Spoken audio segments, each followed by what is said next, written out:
Hello and welcome to the My VA Dayton podcast, coming to you from Dayton, Ohio. This is the show where we talk with veterans in the Western Ohio region to share their stories and share what's happening at the Dayton VA Medical Center. I'm Scott Leese, your host, with co-host Greg Tucker. And we have with us today Army veteran Margaret Kruckemeyer. Great to have you with us today, Margaret. Well, thank you for asking me. Yeah, we're thrilled to have you. Margaret is a retired lieutenant colonel from the U.S. Army. She was actually in the Army Nursing Corps, I should say. Nurse Corps. She was she's also involved with the Nurses Organization of Veteran Affairs, also known as NOVA. NOVA is a valuable resource comprised of many nurses who have graduated from military nurse to the VA nurse. And NOVA recently selected you as their Volunteer of the Year, correct?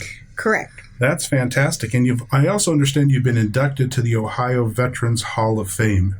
Right. That was 2008. Yeah. And then just April 30th, I got to put a point where I come from, Greene County, just started the first ever Greene County Hall of Fame. So 26 veterans were inducted, and all of us had been inducted previously. So you got a wealth of leadership here in the area. Yes, we do. In the Miami Valley. And you represent them well here, too.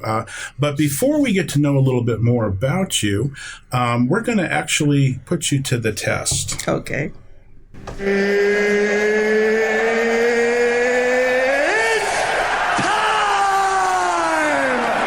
That's right, Margaret. It's time to play Don't Tell Me, I Think I Know That. This is the game where we put our guests to the test of their knowledge of military trivia. And it's also a game where our listeners can play along to see if their minds are mired in mounds of military minutia as ours are. Are you ready to take that challenge?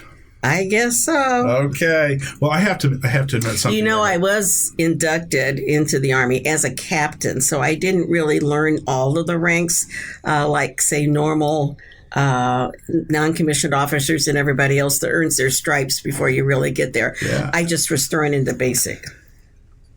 Well, fantastic. But you know what? I actually have to confess something here.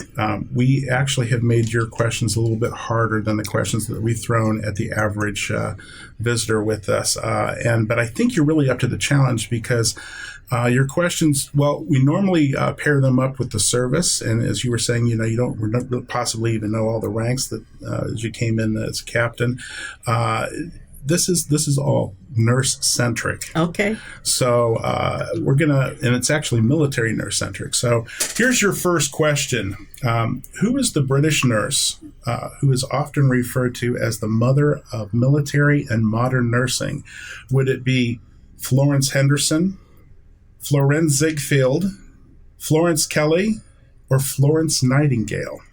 Oh, all nurses had better learn this before they graduate. This is Florence Nightingale. Flo. That's right, absolutely. Florence Nightingale formed the first nucleus of recognized nursing service for the British Army during the Crimean War in 1854. Following the war, Nightingale fought to institute employment of women nurses in British military hospitals, and by 1860, she had succeeded in establishing an Army training school for military nurses at the Royal Victoria Military Hospital in Netley, Hampshire, England. Now, here's your bonus question. This one doesn't count. You really have 3 questions, but this is bonus for you. Where was she born? Well, you just said it. She's in England. I don't know. A lot of people came out of Edinburgh, but I know that she was like an only child type of a person. So she never married. And that's all I can say about old Flo. But I can tell you, she did that in 54. Our Civil War started in 1861. Yes. And Dorothea Dix, Dragon Lady Dix, is the person that really organized the first group of women to really serve as nurses. Right. But now, do you know where Florence was born? No. Well, she was actually born in Florence, Italy. While she was born in an English family, she was named after the city of her birth. Oh, okay. Just another bit of trivia there for you. Now you're even more empowered. Okay? Oh, yeah, I am. So now, on to your second question. In response to what war did the United States add 1,500 nurses to their military personnel? Would it have been the American Revolutionary War, the U.S. Civil War, the Spanish-American War, or the war between the Hatfields and McCoys? Well, I know there was 3,000 in for the Civil War, so I guess I'll have to go with the Spanish-American War because the Army nurses were not legitimized until we didn't start until 1903. Yes, well, actually, in 1898, after the Spanish-American War, the United States added 1,500 nurses to their military personnel. A year later, in 1899, the Surgeon General recognized the importance of these nurses and established a reserve group of nurses with specific criteria to prepare for future wars. Now, here's your final question. You're doing great. 2 out of 2. Let's see if we can make it 3 out of 3. In 1901, what did the U.S. Congress formally establish? Would it have been ANSMU, the U.S. Army Nurses Synchronized Marching Unit, or U.S. ACE, the U.S. Army Corps of Engineers, or ANC, the U.S. Army Nurse Corps, or AFES, the Army Air Force Exchange Service? It would have to be ANC, I think. That's correct. The United States Army Nurses Corps, AN or ANC, was formally established by the U.S. Congress in 1901. I believe you called that one, right? Mm-hmm. Well, I said 1903 because, of how things get done. Yeah. Congress started, but they initialized it, but they didn't start until 1903. It was one of 6 medical special branches or corps of officers, along with medical enlisted personnel, which comprised the Army Medical Department. The ANC is the nursing service for the U.S. Army and provides nursing staff in support of the Department of Defense medical plans, and the ANC is comprised entirely of registered nurses. Well, so Greg, what has Margaret won for playing our game? Margaret, we have a set of 4 Dayton VA industrial strength chip clips designed by NASA's aerospace engineers to keep your snacks fresh at home or wherever you may be traveling in the near future. Compliments of the Dayton VA. Okay, we're going to take a quick break now. When we come back, we'll learn more from Margaret Kruckemeyer about what she's doing these days. Our veterans put everything on the line to protect our freedom. We may never be able to repay them for their sacrifice, but we can show them just how much we appreciate all they've done.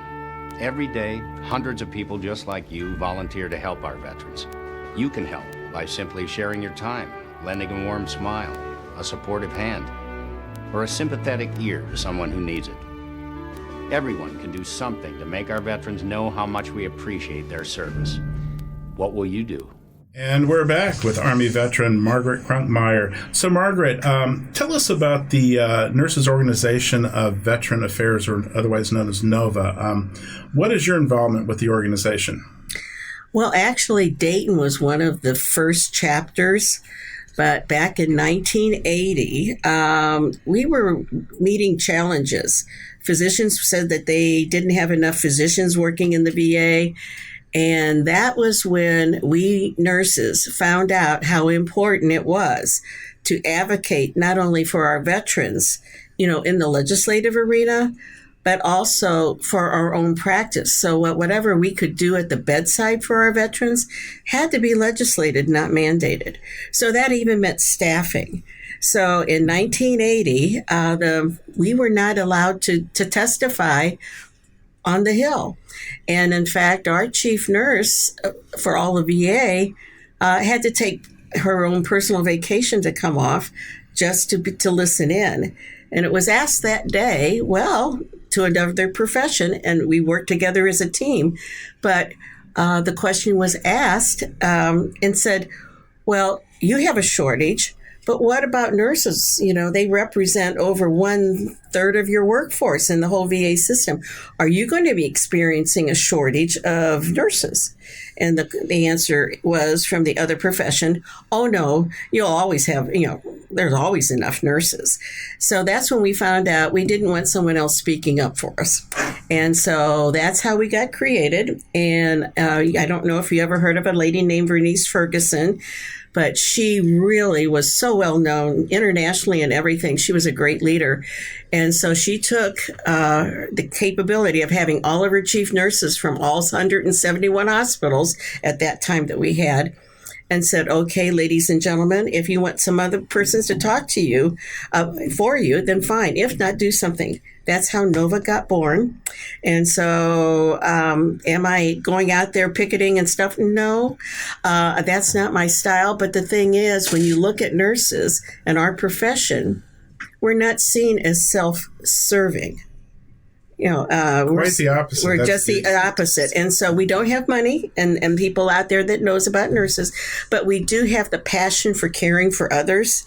And that our charge as a nurse is if our person that we're caring for doesn't have the strength and energy to care for themselves, we need to bolster that individual up until they can get back on their feet. And a lot of our veterans come to us in many different torn up ways, mentally, physically, right, emotionally, and spiritually. So with that, that's where we charge the hill in behalf of our veterans. And all I can say is if you ever read Gallup polls, the only time our profession has ever come in second to who do you believe your information from was in 9/11 that year when the firefighters beat us out by one. So we have been, a credible profession, and I really want to see the new nurses coming in maintain that criteria as part of their value system.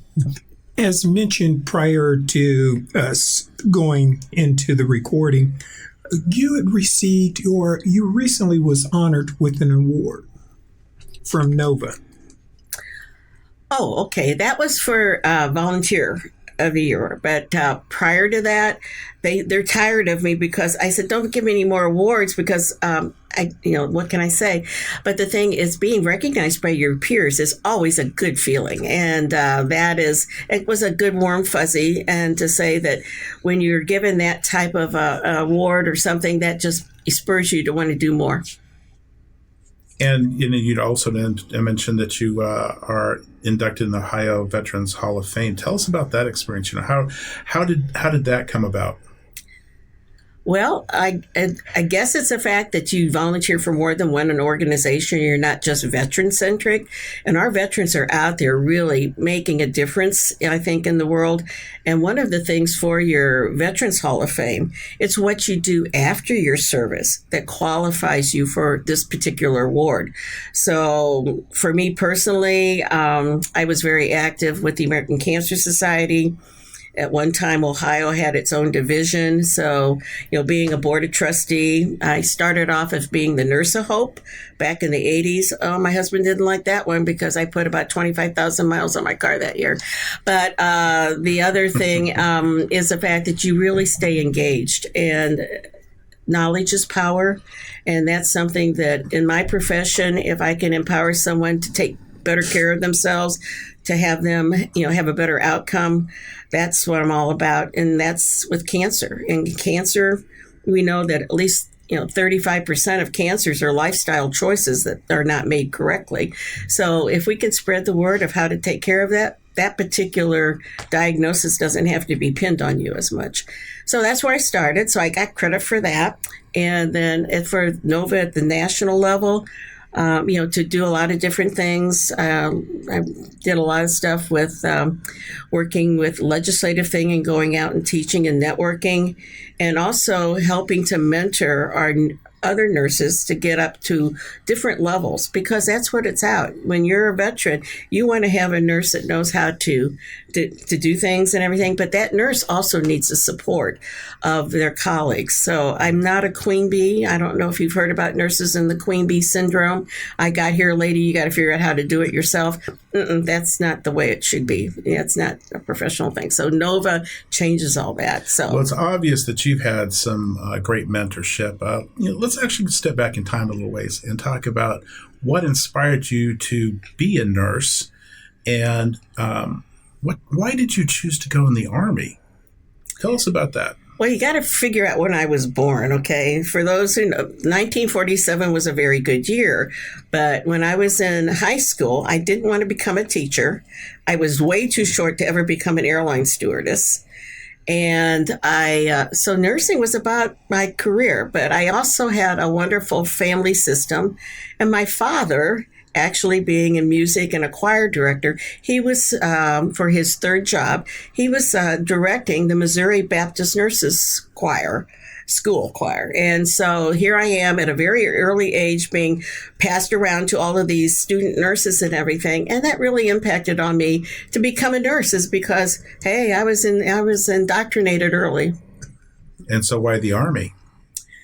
Well, that's something else. My husband, who is my hero, a Vietnam veteran, when we got married, I pretty much, he went the ROTC route in order to stay in school, because back then, the lottery could grab you out of school and send you to Vietnam. So he was very proud of his work as an ROTC and Pershing rifles. So I really was adapted of working in military hospitals. They moved us 9 times in 8 years. But the thing is, when he came back from Vietnam and I was working, in a military setting as a civilian, I said, well, I can go back to school. I'm not that far away we're at Fort Lewis, Washington, and Tacoma. I only have to drive 50 miles to school at University of Washington. How did I get in the Army? Actually, I wanted the Air Force.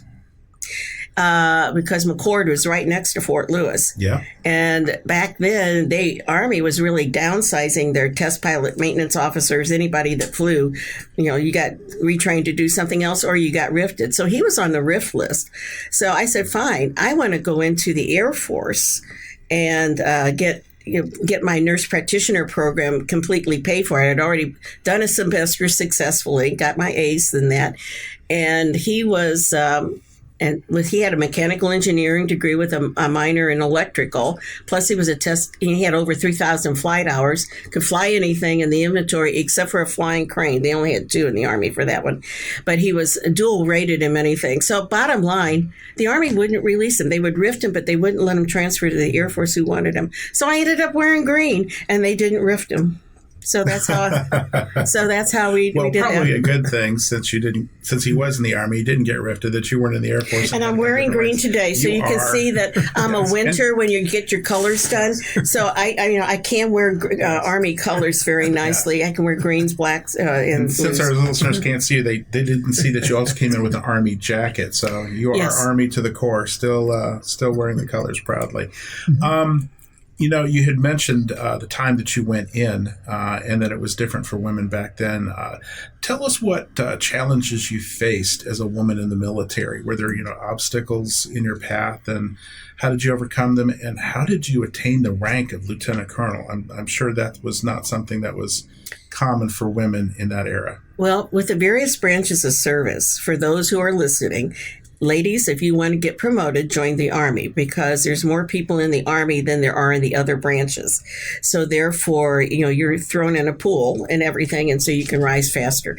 But how it was for me, how I came in as a captain, I almost really got annihilated, because had the Army waited another 56 days, I would have been brought in as a major. And for me, being a junior officer was saving grace, but having the rank of captain, when I was working in a family practice residency program, and all the residents came in as captains. So we all had equal playing field when it came to who overrides who. And that was very helpful. But what I really found, and you'll see this in a book. I don't know if I could do this, but we actually have a nonprofit here in Dayton, Ohio, called Children's Historical Publishing. And in that, our U.S. District Judge Rice, this has been in existence since 2003. They just came out with a book last year called Empowered Women, the history of Ohio military women. So in that book, you already interviewed Cassie Barlow. She wrote the preface, but it really talks about the challenges. And we have a common thread, is the fact that, back then men still did that. I mean, I can certainly remember in basic training as a captain, having the sergeant come in and tell me, if you are caught behind enemy lines, taken as prisoner of war, even though you are a captain, your NCO is going to be in charge of anything. Anything goes. You will never be leading anybody. So I said, well, that's whatever. And so with that, all I can tell you with that, my map reading course, gentlemen, he came, an NCO came in and said, okay. And it was toward the end of the day. He says, okay, for your map reading, just find your sergeant and just stay with him and stay off of main roads if you're behind. Good advice for anybody, actually. Yes. And so I said, okay. So I told my husband that, and he just shook his head because he really had to come up the hard way. And then he said, I have more time in the meal lines than you have in what you did to get on the floor. They didn't ask that of military nurses. They wanted our skill set and our expertise at the bedside and anywhere else. So I can definitely tell you that I could, when someone asked me, I was going to be put in the shot clinic for immunization. Somebody was getting orders there at Fort Bragg to go someplace, and they brought you in these things, companies, battalions. So I said, so I'm doing a battalion? And they said, yeah. And I said, well, how many are in a battalion? They said, oh, maybe 3 to 5 companies. I said, how many are in a company? And then they looked at me sort of strangely. So, I mean, I didn't know how many syringes to get out. Okay. So that's how things go. But it's that. But the only thing you'll notice is the fact that when I was there for over 2 years and I did all of this stuff, I had to write all the awards. So I wrote myself up for a Meritorious Service Medal, and I was denied that because I had never received an ARCOM, which is Army Commendation. That's an attaboy ribbon, and that attaboy or attagirl ribbon, you can be out and do really great during a field exercise for maybe 6 weeks, and you will get an ARCOM. So I felt like after 3 years of really slaving there and everything and doing everything, and I wrote up a Meritorious Service Medal for a colleague that I was doing more than he was doing, and he got the Meritorious Service Medal. I was reduced to an ARCOM. And so when I was getting ready to clear to go into the active reserve and leave active duty, the medal came down, and I said, I'm not taking that. If I can ask you, what are some of the changes that you've seen first over the years, first with women in the military? I have seen I've seen the women being able to get more leadership positions, and some of the glass ceilings that commonly were there, like, say, an Army, our greatest leaders, we could never be a general. They were just full-bird colonels. They could never give above that. And now you're seeing women who are 4 stars and stuff like that. I really commend all of them. There are still issues that deal with power. And I would not want to slide our ladies out there. That we call them. We have a diagnosis that sometimes gets put on your records called MST, military sexual trauma, and that is still prevalent today as it was back then. Perhaps in a different way, but it's still something that to be very aware. When I see a female veteran, that there might be some hidden injuries that they'll never talk about. But when it comes to military sexual trauma, to me, it's just a power thing that over another, and you're afraid to say something because that would ruin your chances of promotion. Well, Margaret, we're going to take a break, and when we come back, we want to hear more of your story. My name is Corporal Bradley Joseph Seitz. Jerry Reed. Kate Weber. These are real veterans facing a real challenge. I have PTSD. And I have PTSD. I have PTSD. Post-traumatic stress disorder can happen to anyone. I was still in a war zone in my mind. But treatment can turn your life around. Treatment has really saved my life. To learn about PTSD and how treatment can help you, call your local VA Medical Center or visit ptsd.va.gov. And we're back. Margaret, if you could tell us about your experience, or how did you come about coming to the Dayton VA? Well, my husband got orders to go to Germany, and I got orders for El Paso, Texas. So Fort Hood, Texas. So I said, nope, we didn't marry the Army. So that's how you got us both. And I went directly into active Army Reserve where he didn't. And so he went with Delphi. And very proud of him. For those who didn't know my husband, that he ran the test engineering labs to help with that for 14 years. But after he kept breaking things, they actually had moved him to the senior projects program to have him design things. And so before he died, he had given Delco 75 U.S. patents and 50 trade secrets. I'm saying this just to emphasize that our veterans are not dumb clucks. that some people look at us in uniforms and just think that, whatever. But when our veteran comes into the hospital, and boy, I was really hard on some of the residents because they sometimes, they see different things if they've been over to, some of the other larger things. Our people are truly heroes and specials, and they need to know that, and that they come with many skills and talents. And just because my husband lost his hearing and everything else with his terminal diagnosis of sarcoid, taking all of his body organs away from him, he was not dumb. And so I think advocating for your veteran, and that's where I'm going to call on you all right now, is a fact that we still need a caring community corps. It's people taking care of people that make a difference. And Dayton is really a wealth of caring people. And where I will tell a person that if once you're in the VA system, whether it's Dayton or other places, you get holistic care. This is something that, if you get farmed out, if you've ever experienced that, but they really have a healthcare system and their electronic record system that you can go anywhere in the United States. And all I can say is Dayton has been at the forefront of data record keeping and also coordinating of care. And so if we don't have it here, that we are now given more tools to be able to supplement that. So we give you the well-rounded care. And community care as well.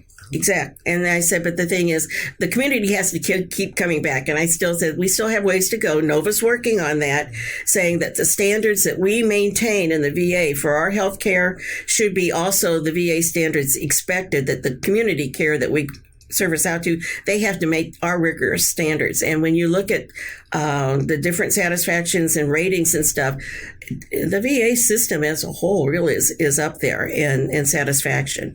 And they treat the person as a holistic person. All I can say out of the Dayton VA, you are greeted well and with respect. And it's always, I got there in 1980. I retired out in 2010.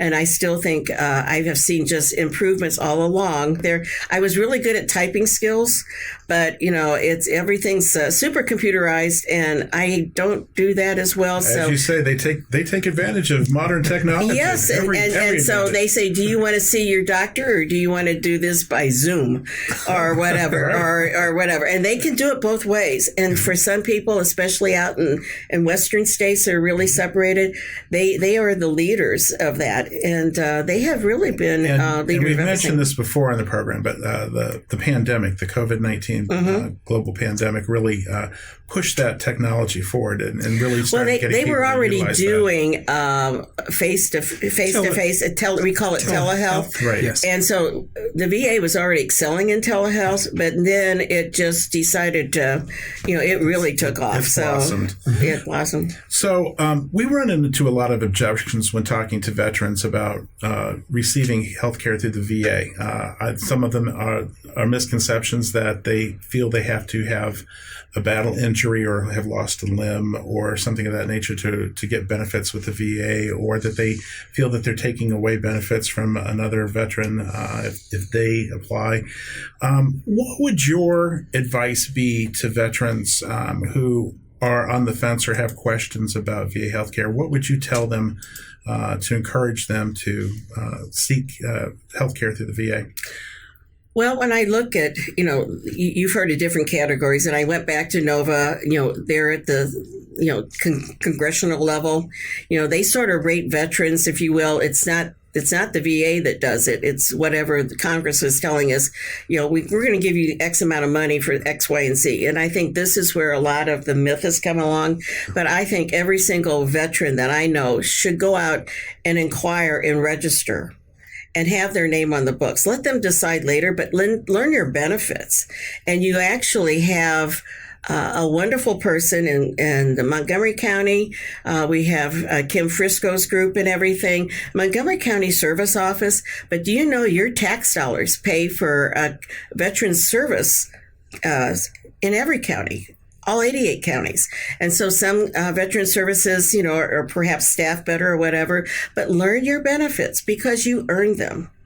And it's always easy to, you can always ask, you might hear the word no, but get that courage out there to ask, because you really, I don't want to say we're a dying breed, but only 1% of our Americans today are choosing to serve their country in uniform. And I was there when it flipped from being when you had to go in whether you want to or not, you were drafted, to where it was an all-volunteer service back in about 1974, somewhere around there. So anyway, so it is a choice, and you have made a right choice, and it is a choice that the country should be grateful that you are making that choice, going the extra mile, because I see them, the right for our freedoms is not free. You have to really work at that every day to have it. And all I can say is I can leave a little message that you also have to work at your own personal health. And how I would say is that you have to work at your own happiness. And now in this day and age with COVID, you hear of all the depression and the kids are all stressed out and everything else by those experiences that we don't have that socialization. But if I can tell you, and I also know how to cook. But so let's have a recipe of 3 things, and you might find this in the faith, hope, and love. But you need to have something to do. Keep this in equal amounts. Don't let it get too out of balance. You need equal parts of something to do. You need someone to love. Now, I'm not talking of the love of money, but someone to love. And then the most important thing is something to keep you're hoping for in life. So keep those in balance, and that's your recipe for happiness. Work at your happiness every day. That's great information. Thank you so much, Margaret. We've been talking to Army veteran Margaret Kruckemeyer. It's great to hear stories like yours and from other veterans in our area, especially with unique experiences like you shared with us today. And thanks again for sharing your time and your story. My name is Corporal Bradley Joseph Seitz. Jerry Reed. Kate Weber. These are real veterans facing a real challenge. I have PTSD. And I have PTSD. I have PTSD. Post-traumatic stress disorder can happen to anyone, I was still in a war zone in my mind. but treatment can turn your life around. Treatment has really saved my life. To learn about PTSD and how treatment can help you, call your local VA Medical Center or visit ptsd.va.gov. If you're homeless or at risk of becoming homeless, we can help. We offer many programs and services, including free health care, and we can help you connect with resources in your community. We help veterans who are homeless or at risk of becoming homeless due to financial hardship, unemployment, addiction, depression, or transition from jail. Contact one of our care coordinators to get help with immediate food and shelter needs, including both transitional and permanent housing, job training, life skills development, and education, justice system navigation, and community reentry from jail, financial support to prevent homelessness, addiction, and depression treatment, along with health and dental care. Now, if you or someone you know that's a veteran who is homeless or at risk of becoming homeless due to financial hardship, unemployment, addiction, depression, or transitioning from jail, the VA Medical Center can help you. Contact a homeless services care coordinator to get help. Contact our health care coordinator at 937-268-6511, extension 1364. We want to say thanks again to our special guests for taking time today to share their story. We truly enjoy hearing stories from veterans from across the region and learning more about how they found care through the Dayton VA Medical Center. And as always, we want to thank our listeners for joining us and remind them, if they are a veteran and are not enrolled, to enroll with the Veterans Health Administration to receive health care benefits through the Dayton VA Medical Center. It's easy and it doesn't cost a thing. You just need to be a veteran. The simplest way to start enrollment is to call our enrollment and eligibility office at 937-268-6511, extension 4105. They can schedule an appointment for you to come to the Dayton campus or help make an appointment at one of the surrounding community-based outpatient clinics located at Springfield, Richmond, Lima, and Middletown. Again, that number is 937-268-6511, extension 4105. Veterans may also enroll by visiting www.choose.va.gov/health. While there, you can choose from applying online or by phone or by mail. It's just that simple, really. As I said before, it doesn't cost a thing to apply. So what are you waiting for? Call us today. Or, if you know of a veteran who is not enrolled, have them call to start taking advantage of this benefit. If you're a veteran, it's your VA. Sign up today. Join us again for another episode of My VA Dayton with the Dayton VA Medical Center. Our episodes drop the 1st and 15th of each month. I'm Scott Leese with your co-host Greg Tucker. Thanks again for listening to My VA Dayton.